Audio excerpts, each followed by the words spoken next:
Now, Daddy like a big piece or a little piece?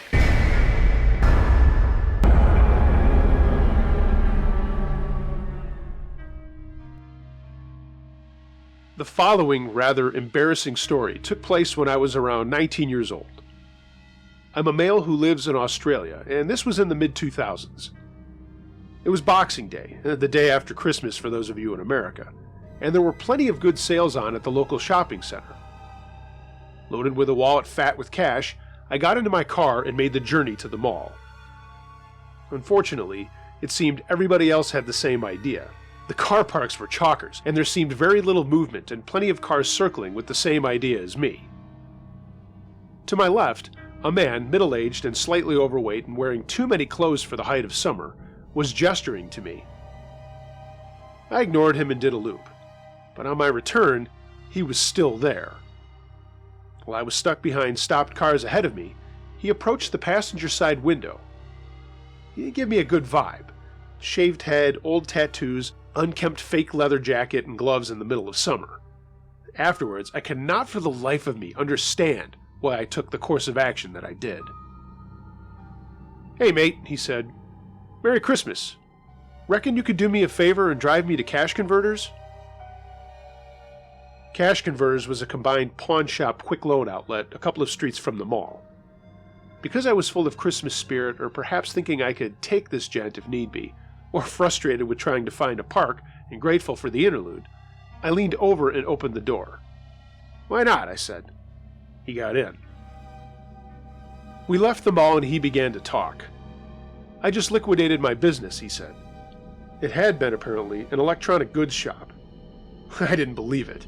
His appearance and demeanor did not speak to a successful or even unsuccessful businessman. The hackles on my neck were rising, but I realized my first mistake had already been made.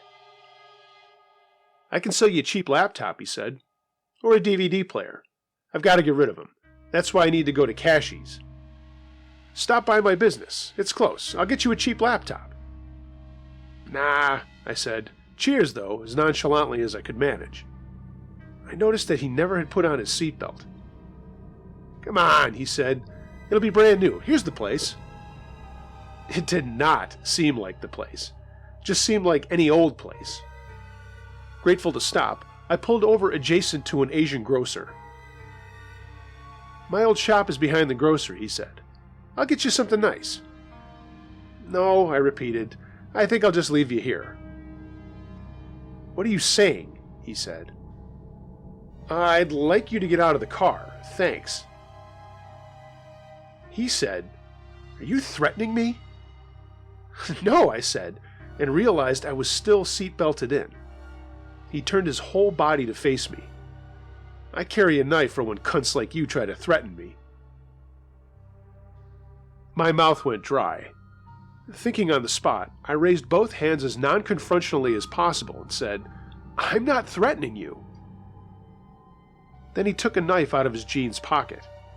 It was a kitchen knife, nothing fancy, but big enough to chill me to the bone.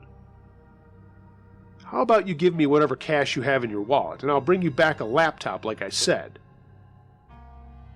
"You're robbing me," I said, and my hands shook as I reached for my wallet.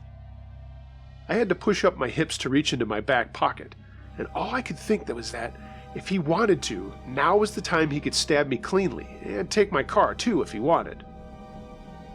"Not robbing you," he replied, and took the yellow $50 notes out of my wallet, pinching them as I had held it open for him. "You'll have a Dell in 2 minutes." He put the knife back, opened the car door, and sauntered into the grocer. Calming myself, I locked the doors, reached for my mobile phone, and called 000, the emergency number here. I told the operator what had happened. The police station was one street over on the corner, so I assumed they would be on the scene quickly. "I'm going into the shop," I said, and I can't remember whether they approved of this plan or not. I walked into the grocer and asked if a guy had just walked through. They shook their heads and made as though they spoke no English, and I assumed he'd gone out the back. Long story short, the guy got away. The police attended in about 10 minutes, and once they had finished shaking their heads about how stupid I'd been to accept a shifty-looking bloke for a ride, I took my statement back at the station. That was more or less the end of it, and I'd lost several $100s for being a would-be good if foolish Samaritan. A few weeks later, the constable who took my statement called me. Some girls had been robbed by a fellow who matched the description I'd given. He had sat down at a food court table with them in the same mall and told them that he had a knife under the table and to hand over their money. The police said they'd call me again if they needed me to view footage or come in, but I never heard back a second time. The total failure of my instincts, which are usually quite good, bothered me for a long time afterwards, and I felt so bad about being such an easy mark, I didn't tell anyone about it for a couple of weeks. Yet the thing that stayed with me was the odd psychological approach this guy was taking. He had tried to convince me that by robbing me, he was doing me a favor, and that he was acting in self-defense by pulling out a knife. I'm not sure if that was for his benefit or mine, but either way, even pumped with the Christmas spirit, I was very careful about who I helped from that point on.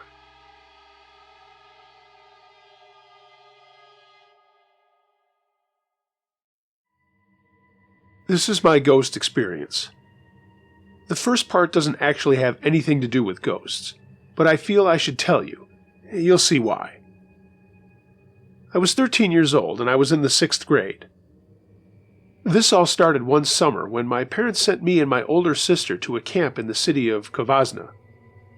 It was actually a hospital, and I went there to treat my asthma. I had a couple of roommates. One of them was particularly strange and different. He said his name was Leo and he spoke Hungarian, but could understand Romanian as well. He was about 21 years old.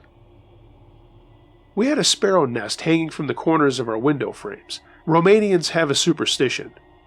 If someone breaks a sparrow's nest, something bad happens, and I did break one time as I was trying to put bread into the nest.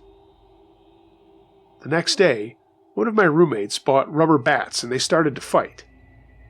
Leo got hit in the head twice and he fell to the ground. He started foaming at the mouth, and just then the nurse came in and hit him again in the head with the door.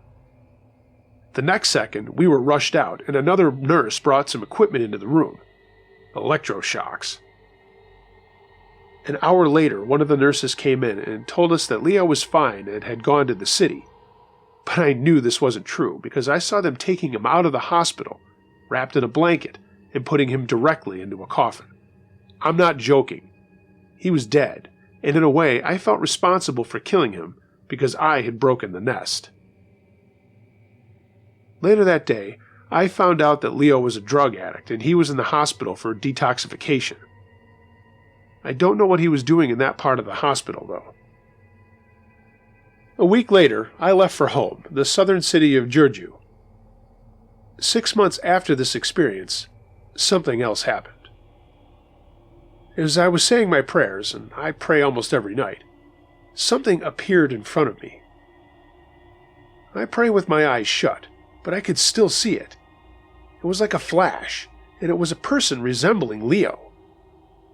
It had his hair, long and curly, but his face was twisted into what seemed to resemble an eyeless, long-fanged demon, I guess. This flash only lasted a second or so, and I got quite afraid out of it. In the nights to come, I started hearing noises and footsteps in my room. I had a very hard time sleeping, mostly because of the fact that I was scared. Objects in my room started to disappear and reappear in places that I had already searched. Some of them disappeared just so they could pop up God knows where days later. Most of them were objects I used frequently. A couple of months later, something else happened. This time, though, things got serious. One night, as I was trying to sleep, 2 women appeared. They were both screaming. I don't know what else to call it. They both had white dresses, and I remember being paralyzed and unable to scream back, although I wanted to. I was trying to call my mother, but all that came out was a whisper. Not even I could hear. I remember one of them floating in the upper left corner, and the other was hanging above my bed and was slowly descending towards me. I didn't see her at first, but as soon as I saw her get closer, I think I passed out because I only remember waking up the next morning, soaking wet because of my sweat.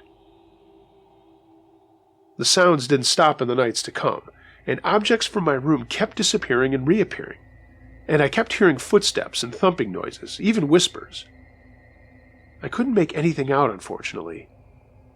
My mom was ready to go to a priest because of this, but I refused.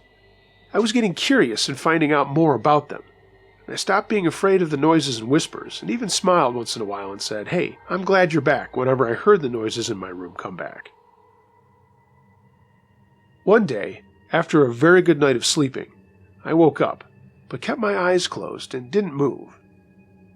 I felt someone kissing me on the cheek, and as soon as I moved a little, I heard something like this brush of wind, like someone had opened a window very fast. But I have no windows in my room, don't ask. Since then, I haven't heard any noises anymore, and some objects keep disappearing and reappearing, but that stopped a little while after as well. 4 years later, when I was in the 10th grade, I was walking through the kitchen one day, and a picture on the wall I had never noticed before caught my attention. A picture of a beautiful young lady in a white old-style dress. I stared at this picture for about 5 minutes, and then I realized it was the ghost that was floating in the upper left corner of the room. I had never noticed this picture before. I asked my mom about it, and she said it belonged to the former residents of the house. So I asked my dad about the former residents, and this is what I found out.